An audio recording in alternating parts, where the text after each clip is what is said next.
Yo, it's me bin_Yusuf23. Unaweza kupata hivyo kwenye mitandao yote ya kijamii, yani trending zote unaweza kuzipata hapa ndani ya TNCTZ ukiwa nami bin_Yusuf23. Sasa katika hali ya kutatanisha, yani you know right now every day huwa nakuletea trending ambazo zinazoendelea mitandaoni. Sasa hii nimeona kwamba ndugu yangu unayenifuatilia katika TNCTZ nisiweze kupita au nisiweze kuiacha niweze kukutaarifu, maana sio hali ya kawaida.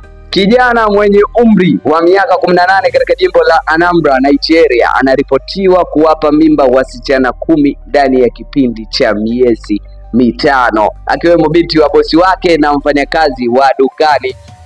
Kwa mujibu wa kamishna wa jimbo wa masuala ya wanawake na ustawi wa jamii Bi Ifi Obinabo, kijana huyo ambaye alitumwa kujifunza biashara chini ya uangalizi wa bosi anaripotiwa kumpa mimba binti wa bosi wake pamoja na mfanyakazi wa dukani ndani ya miezi mitatu tu tangu aanze mafunzo ya biashara. Tukio hili lilisababishwa kufukuzwa kwake kazi. Lakini pia kamishna Obinabo alifichua tukio hili la kushangaza kupitia matangazo ya moja kwa moja kwenye mitandao ya kijamii siku ya Jumatano.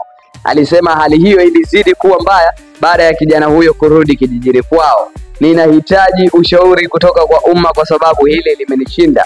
Huyu kijana alitumwa kujifunza biashara akiwa na umri wa miaka 18 na ndani ya miezi mitatu akampa mimba binti wa bosi wake na mfanyakazi wa duka. Alifukuzwa miezi miwili baadaye akawapa mimba wasichana wengine 8 kijijini. Alisema hivyo, lakini kwa mujibu wa kamishna huyo, mama wa kijana huyo ndiye aliyeleta swala hilo ofisini kwake akiwa katika hali ya kukata tamaa.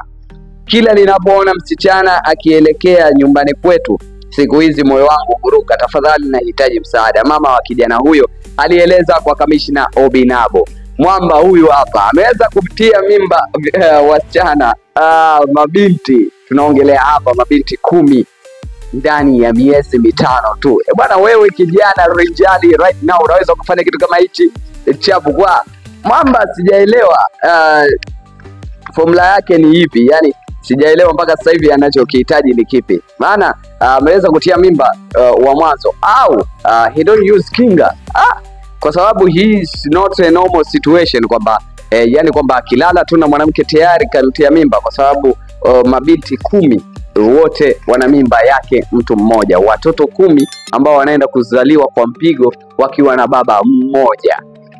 Sijaelewa baadhi ya wazazi kama wataweza kwenda kutoa abortion au kufanya abortion kwa watoto wao, kwa sababu unaweza ukaona kijana mwenyewe ni wa umri wa miaka 18 tu, ni teenager ambao inamsumbua kwa wakati huo. So I don't know what's going on to this guy. Lazima wakampime pia na kwenye upande wa psychology ya kiakili pia, kwa sababu unapelekwa sehemu ya bosi wako kwa ajili ya kufanya ya kujifunza biashara, alafu ntia mimba